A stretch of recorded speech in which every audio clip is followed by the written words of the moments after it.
I give you this question. मुझे पता है कि इस क्वेश्चन में कुछ बच्चों को डाउट था, तो here I am solving this question for you. The question is divide 56 in 4 parts in AP such that the ratio of the product of their extremes to the product of their means is 5:6। अगर आप नहीं ratio proportion आपको याद हो तो आपको पता था कि if 4 numbers are in proportion, suppose if you say A is to B is in proportion with C is to D, तो these two were called the extremes, है ना। A और D बिल्कुल एक्सट्रीम में है, and these two were the means, है ना। तो आपको अब ये कहा गया है इस क्वेश्चन में कि आपको 56 को 4 पार्ट्स में ऐसे डिवाइड करना है in AP. The 4 parts should be in AP such that the ratio of the product of their extremes to the product of their means should be 5:6। तो हम assume करते हैं, let us assume that the 4 parts that 56 has been divided into be A minus 3D, A minus D, A plus D and A plus 3D। अब आप पूछेंगे कि मैंने यही पर्टिकुलरली क्यों लिए। अगर सपोज हम ये भी तो ले सकते थे आपके अकॉर्डिंग कि आप कहते कि A minus 2D, A minus D, A plus D and A plus 2D क्यों नहीं लिया आपने, आप ये भी ले सकते थे, है ना। लेकिन अगर आप ऑब्जर्व करें तो A माइनस 2D और A माइनस D के बीच में there is a difference of D only. यहाँ भी A प्लस डी और A प्लस 2D के बीच में D का डिफरेंस है, लेकिन इन दो टर्म्स के बीच में there is a difference of 2D। देख करके देखिए, A माइनस डी में से जब आप A माइनस 2D सब्ट्रैक्ट करते हैं तो you get A minus D minus A plus 2D। So this is A से A कैंसिल हो गया, minus D plus 2D is D, है ना। तो इन दोनों टर्म्स के बीच में there is a difference of D, ठीक है। इसी तरह से A प्लस 2D में से जब आप A प्लस D माइनस करते हैं तो आपको मिला A plus 2D minus A minus D, है ना। माइनस बाहर है और ब्रैकेट खुलेगी तो दोनों साइन अंदर के चेंज हो जाएंगे। तो आपने देखा A से A कैंसिल हो गया, 2D minus D is D। तो यहाँ भी डिफरेंस क्या आया, D। Now let us find out the difference between these two terms. अगर हम A प्लस D और A माइनस D का डिफरेंस फाइंड आउट करते हैं तो this is equal to A plus D minus, क्योंकि बाहर माइनस है तो अंदर के साइन चेंज हो जाएंगे, A से A कैंसिल हो गया and we get D plus D is 2D। तो आपने देखा कि इनके बीच का जो डिफरेंस है that will not be the same if we take the 4 terms as A minus 2D, A minus D, A plus D and A plus 2D। हमारी सारी टर्म्स इक्वी डिस्टेंट होनी चाहिए, तभी तो वो एपी में होंगी। अगर उनके बीच का डिफरेंस सेम नहीं है तो वो एपी कैसे हुआ, है ना। तो इसलिए उन टर्म्स के बीच का डिफरेंस हमेशा सेम होना चाहिए।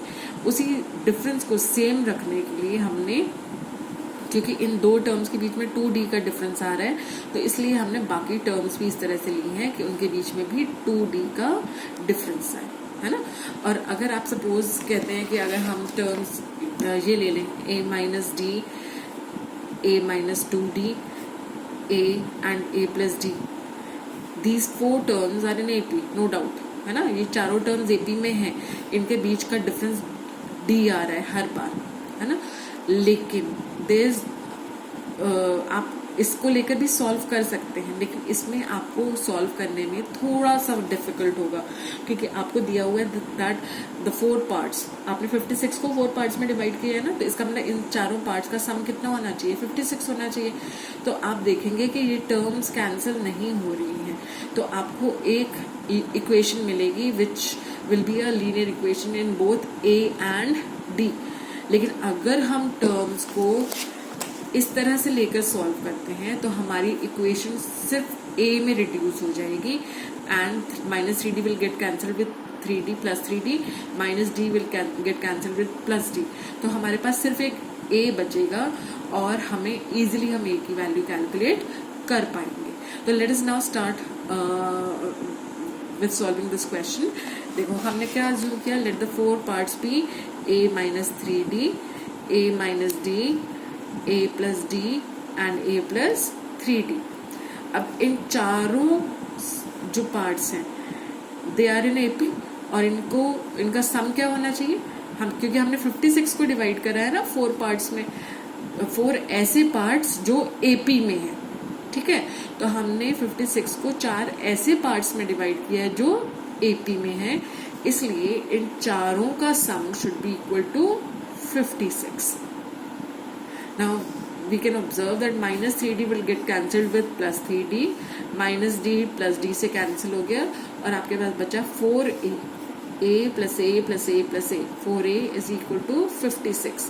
तो आपके पास आया a is equal to 56 upon 4, so that means a is equal to 40.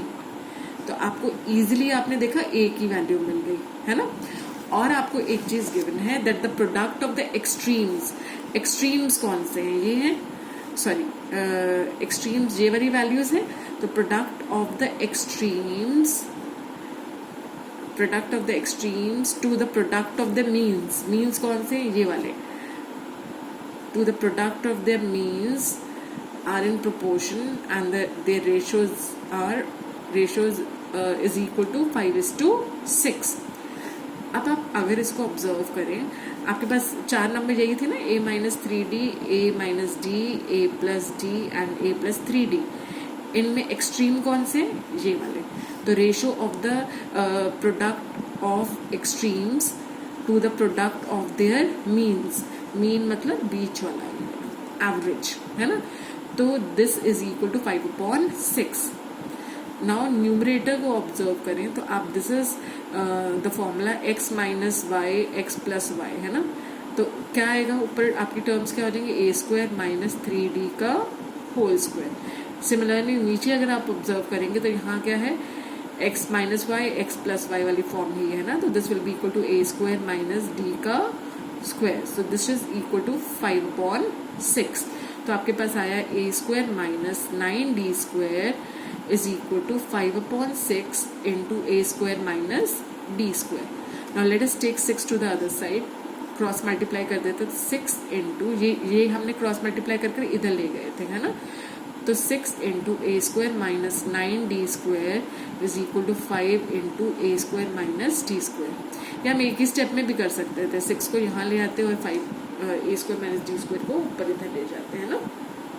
There wasn't any need of this step. This is an extra step. तो अब हम इसको अगर सॉल्व करते हैं तो हमारे पास आ जाता है 6a² minus 54d² is equal to 5a² minus 5d². तो 6a² माइनस 5a², हम टर्म्स कलेक्ट करें लाइक टर्म्स को, this is equal to minus 5d² plus 54d². तो आपके पास आया a² is equal to 49d². 54 minus 5 is 49d² है ना. तो a हो जाएगा हमारा plus minus 7d. So if a is plus minus 7d, तो that means if a is, a की वैल्यू तो 14 है ही है ना. तो a is 14, that means 14 is equal two plus minus 7d. तो that means d is either 14 by plus 7 that is 2, or d is 14 upon minus 7 or minus 2. तो हमारी जो 2 APs बनने वाली हैं वो कौन सी होंगी, वैल्यू इसमें पुट करके देख लो. अगर हम a 14 और d प्लस 2 पुट करते हैं तो हमारी AP बन जाएगी 14 minus 3 2 6, so this is 8. This is equal to 14 minus d. d क्या है हमारा 2. So this is 14 minus 2 is 12. ये हो जाएगा 14 plus 2 which is 16. और ये है 14 plus 3d. 3 into 2 is 6. So this will be 20. तो हमारी AP बन जाएगी 8, 12, 16 and 20. इनको ऐड करके देखते हैं. 8 plus 12 is 20. 20 और 16 36, 36 और 20 56. सम करके 56 आ रहा है ना, हमें 56 ही चाहिए था. अब दूसरा केस कंसिडर करते हैं जब a तो 14 है लेकिन d हमारा क्या है -2. तो in that case a minus 3d हो जाएगा 14 minus 3 into -2. This is 14 minus minus क्या हो गया प्लस. So this is 20. आप देख रहे हैं वही टर्म्स ही आएंगी, तो इसलिए they won't be any difference अगर आप d को +2 लेते हैं या -2 लेते हैं। तो a माइनस डी हो जाएगा 14 माइनस -2, तो दिस इज 14 + 2 विच इज 16। फिर a + d अगर आप कैलकुलेट करेंगे तो दिस विल बी 14 माइनस, बाहर तो प्लस है, प्लस -2, तो plus minus will be minus, तो 14 माइनस 2 इज 12। इसी तरह से a + 3d आपका हो जाएगा 14 plus -2 into 3, so this is 14 minus 6 which is 8। तो आप देख रहे हैं टर्म्स आपकी कौन सी आ रही है AP की, 8, 12, 16 एंड 20 होंगी। So the 4 parts are 8, 12, 16 and 20. I hope this is clear.